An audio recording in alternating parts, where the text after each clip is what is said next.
좀 전에도 쉬는 시간에 이제 똑같은 여기 이 주제에 질문하셨었는데, 예전에 진짜 우리 여직원 한 명이 계셨는데, 한 6, 7년 전?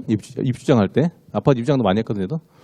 할 때, 제가 그 친구 너무 순진해서, 제가 너는 조직의 쓴맛을 보라 해가지고 제가 상가 분양판에 보낸 적이 있었어요. 진짜로. 근데 거기 갔더니 또 잘 파는 거야, 또. 그래서 저희 사무실에 또 도움을 많이 줬던 기억이 있는데. 그러니까 우리가 일단 이걸 모르시는구나. 우리 분양대행이라고 아시죠? 분양대행. 분양대행하면 거기 보면 이제 본부장이 있고, 뭐, 팀장이 있고, 밑에 이제 뭐 실장님, 부장님 막 이렇게 하잖아요. 우리 이제 중개사님들도 수입이 안 될 때 주변 현장에 이런 신규 상가나 신규 아파트나 그다음에 우리 그 토지, 타운하우스, 전원주택 되게 많죠. 뭐 지식산업센터 밑에 지원시설 그런 분양들이 있죠. 그걸 하면은 이제 우리가 수수료를 받는 거잖아요. 그런 쪽에 중개사분들 수 없을 때 거기 직원으로 가서 일을 하거든요. 그래서 혹시 기회 되면 주변에 물건이 나쁘지 않다 이러면 한 번쯤 그 조직의 쓴맛을 느껴보세요. 정말 치열해요. 왜냐면 여기는 저 예전에 2018년도에 세종에 상가 분양을 하는데 그때 완판을 쳤어요. 197개 호수를. 분양가가 그 앞에 바로 상가가 4천만 원 평당 4천만 원대였는데 그 단지 상가가 1,800만 원대였으니까 줄 세워서 분양을 했어요. 근데 문제가 이렇게 벌잖아요. 정상적인 중개를 못 해요. 벌었던 게 있기 때문에 작은 돈을 못 번단 말이에요. 그런 시장도 있어서 근데 그때 기억나는 게 여자 팀장님 한 분하고 또 다른 팀이 그때 한 8개 팀이 있었는데 세미본부 해가지고 많지는 않았어요. 한 100명 정도 있었는데 팀장들끼리 여자분들이요. 무서워. 고객이 겹쳤나 봐. 하나 계약하면 돈이 한 4, 5천이거든요. 수당이니까 계약하면. 와, 싸대기를 받고 싸우는 거죠. 진짜로 화장실 싫어. 와, 돈이 참 중요하구나. 근데 또 몇백 단위가 아니잖아요. 크잖아요. 그러다 보니까 그걸 보고서 그때 한번 내가 우리 순진한 직원한테 한번 이 조직판 가서 한번 이따 와봐라 했어요. 삐끼도 해보고 우리 직원 중에 젊은 친구 하나가 남자 지금은 대표로 한 5년 차 잘하고 있는 친구 있는데 처음에 이제 그 축구 선수였다가 다쳐서 이제 분양판에 들어온 거야. 상가 분양판에. 와서 이제 한 6개월 동안 열심히 거리 모델하우스촌 있으면 차처럼 삐끼치잖아. 삐끼쳐가지고 나는 팀장한테 던져주면 내 임무는 끝나는 거예요. 근데 계약이 돼가지고 돈들은 들어와요. 돈은 들어오는데 내가 6개월 1년 됐는데도 나의 상담 스킬은 하나도 안 들겠죠. 왜? 누가 꺾어? 돈 누가 뺐어? 팀장이 뺐다가 본부장이 뺐잖아요. 나는 그냥 삐끼만 해준 거잖아요. 쉽게 말하면. 그래서 저희 사무실에 온 친구가 있어요. 걔를 제가 진짜 치열하게 이거 말씀드릴게요. 아침 아까 7시부터 저녁 10시 반까지 일하는 애예요. 그렇게 치열하게 일하더니 나중에 창업하더니 잘하시더라고.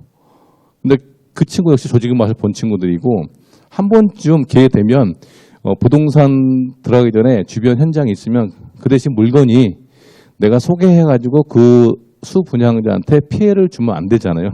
그런 물건이 아니라 확신이 있으면 기회가 되면 한 번쯤 오래 말고 한 3개월, 6개월 정도 조직의 맛을 보고 거기서 한번 탑을 찍고 한번 나와보세요. 그리고 이제 부동산을 차리잖아요. 이 부동산 되게 쉬워 보여. 근데 반대로는 또 안 돼, 잘. 반대로. 예. 그런 시장도 있는데 그게 바로 이거예요. 내 주변에 상가를 새로 신규로 이제 한 10층짜리를 하는데 거기에 이제 그 직원들이 사무실로 와요. 사무실 차려놓으면 브로셔 들고 와. 임대가 착 해가지고 얼마고 막 이거 팔아주면 얼마 드리게 하잖아요. 그게 이제 돈 받는 걸로 MGM이라고 해요. MGM이 멤버. 옛날에 연계 판매라고 하잖아요. 걔. 그러니까 내 소개하면 그러니까 그 현장 갈 때 우리 부동산 사무실에 고객이 왔잖아요. 오면 이 현장 수수료 5% 준대. 봐봐요. 10억인데 고객이 10억을 투자한다고 예를 들어봐요. 상가 10억이면 작은 거잖아요. 1층에. 10억인데 내 주변에 일반 물건으로 나온 물건들이 있어. 일반 중개. 그럼 수수료 얼마예요? 중개보수? 0.9 양타초 1,800이죠. 얘는 얘거 팔면 5천만 원인 거예요. 그럼 어디 가겠어요? 꼭 손잡고. 일로 간다니까. 일로 가, 진짜로. 그 중요한 건 내 고객 손잡고 그 현장 가야 돼. 그냥 보내면 염색당해. 그러니까 수킹 당한다고, 염색. 거기 직원들이 그냥 샥 그냥 팍 먹어버려요. 5천만 원을. 요런 식으로.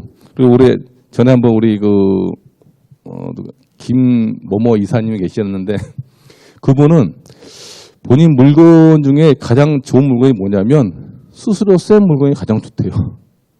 물건이 되게 많거든요. 많은데 이달의 계약을 본인은 딱 되게 잘 똑똑하신 분이야. 이달의 계약이 하나, 둘, 세 개는 무조건 1순위. 1번, 2번, 3번. 하여튼 고객 오면 1번부터 파는 거야, 무조건. 모든 고객 일로 미는 거예요, 일로. 그러다 보니까 본인 스스로 이 물건에 자아도취돼가지고 이 물건이 너무 좋게 생각하는 거예요. 1번 다 팔잖아요. 그럼 2번 팔어. 그다음 3번 팔고. 이런 식으로. 근데 물건 많다고 다 파는 게 아니에요. 그 물건 중에서 내가 제일 먼저 처리할 물건을 잡아놓고 거기를 집중 공략하는 거예요. 이렇게 말하면. 그 대신 돈의 사이즈에 따라서 이렇게 분류해놓고. 근데 나중에 진짜 중개하다 보면 이런 유혹을 받아요. 내가 1층 보통을 처리하는데 매출이 진짜 막 500, 1000만 원도 안 나오는 거예요. 근데 이런 친구들이 막 와가지고 하나 팔면 3천만 원 줄게요. 막 그러잖아요. 쏠린다니까. 그 순간. 월세 줘야 되는데. 갈비들하고 막 소장이 와. 갈비 안 주냐고. 단전한다고 그래요. 그래봐. 그럼 이게 될 수밖에 없겠죠. 그리고 예전에 이제 개인 컨설팅을 하는데 컨설팅 할 때 기억나는 두 분이 계시는데 두 분한테 이런 MGM 얘기를 아직 안 했지만 해드리니까 나중에 부동산 할 게 아니라 여기 가서 일을 하겠다 그러더라고. 왜? 알이 클리니까 크잖아요. 그렇죠? 근데 역시 여기도 100명이 있잖아요. 그 중에 소수만 돈이 벌어요. 여기도.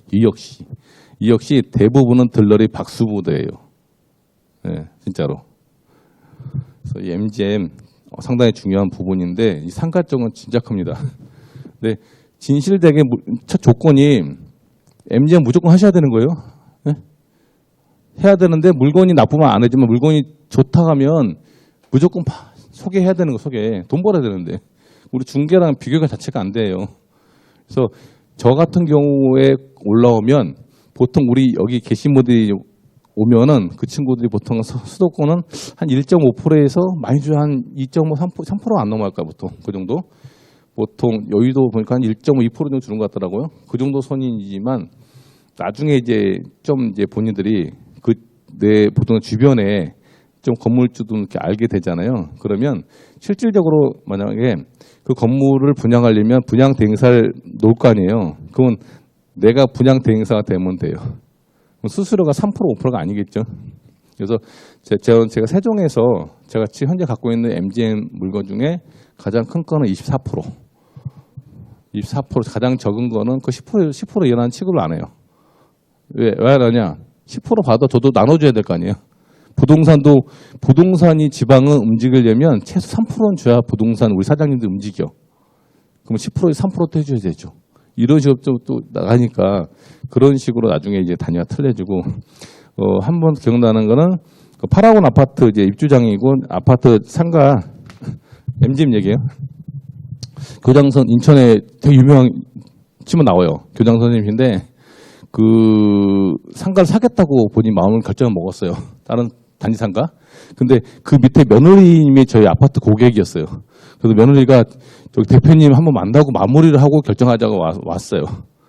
들어보니까 본인이 교장선생 하면서 봉사활동을 이발을 막 자르고 한 거 있잖아요. 많이 하셨더라고. 그래서 이제 은퇴하시고 이제 본인이 이발소를 차리는 게 꿈인 거야. 너무한 거 막. 그럼 한번 해봐야 되잖아. 근데 본인이 살려는 상가가 단지 상가 한 칸인데 너무 비싼 거예요. 그때 7억 이상 됐던 것 같아. 평수한 12평 전혀. 그래서 제가 그것도 말리고 그때 마침 그 파라곤 아파트에 상가 분양을 있어서 자리 안 좋아요. 안 좋은데 어차피 해봐야 할 것 같아가지고 제가 이거 차라리 그냥 어차피 망한다 생각하고 싼 거 사시라고. 그래서 1층에 후면에 안에 들어가는 그 상가들 있죠. 거기 전용 7평 나오나? 그래서 그때 1억 8천에 사드렸어요. 망해도 큰 부담 없잖아요. 며느리 너무 좋아하지, 며느리가. 나중에 잘 돼가지고, 단독이 너무 잘 돼가지고, 그 사모님과 같이 나와서 머리 감겨주고 막 하는 거야. 그 사모님 염색하고 막. 지금 다시 인천 얼마 전에 올라오셨어요. 이제 적적하다고. 근데 그 상가 1억 8천이었죠. 이제 MGM 몇 프로 받았을까요? 11% 받았어요. 1억 8천짜리 하는데 스스로 거의 2천 가까이 나왔었어요. 그게 이제 매력인 거예요. 또 하나, 여기 한도 끝도 없는데, MGM 얘기. 우리 지금 내 사무실 옆에 있는 상가 조그마한 거 하나, 어제 간판 달았는데, 피부샵으로 달았거든요. 근데 그거를 원래 12억 정도 되는 걸 제가 10억 초반에 사드렸어요. 그 MGM 크게 비싸지 않고 3% 받았거든요. 3천이죠. 그렇죠. 그 대신 또 그 물건은 그냥 올해 제 전속이에요. 제가 사줬으니까 그냥 그 사장님도 당연히 의뢰 저한테 와서 해야 되는지 알고 임차인 누가 구했는데 며칠 전에 저희 사무실 하고 나가지고 계약서 사줬거든요. 그런 게 가능한 부분들이 있어서 이 부동산 MGM 쪽에 빠지면 헤어나지 못합니다. 돈 맛을 본 사람만. 그래서 이런 시장도 있구나를 알아두시면 돼요. 그래서 우리가 이제 자격증 땄지만 중개 안 하셨지만 중개를 한다고 해서 중개만 가지고 돈 번다는 생각 하지 마세요. 특히 상업운영 쪽, 토지 쪽, 공장 쪽은 중개 말고 그 번외로 볼 수 있는 분야가 되게 많아요. 그것들 우리 중개사님들이 그걸 못해. 근데 실제 돈을 벌려면 이런 사이드들도 같이 하셔야지 돈이 되는 거예요. 아까 창업박람회 마찬가지로 그 프랜차이즈 그 MD들을 많이 알아두시면 내가 경력이 늘면 늘수록 계속 수입은 늘 수밖에 없어요. 점점 파이가 커지잖아요. 이렇게 그 브랜드 업계 그 키맨들이 늘 거 아니에요. 그러다 보면 나 진짜 한가한달인데 그분들이 갑자기 연락 와서 뭐 하나 찾아주세요. 이렇게 이런 식으로 이게 갑자기 한가하다가 바빠지고 이런 식으로 연계가 되거든요. 그래서 그런 작업들이 좀 선행이 좀 돼야 될 것 같고. 한도 끝도 없겠다. 자, 조언 좀. 요 정도 끝나겠다. 상가 중개 왜 해야 되는지.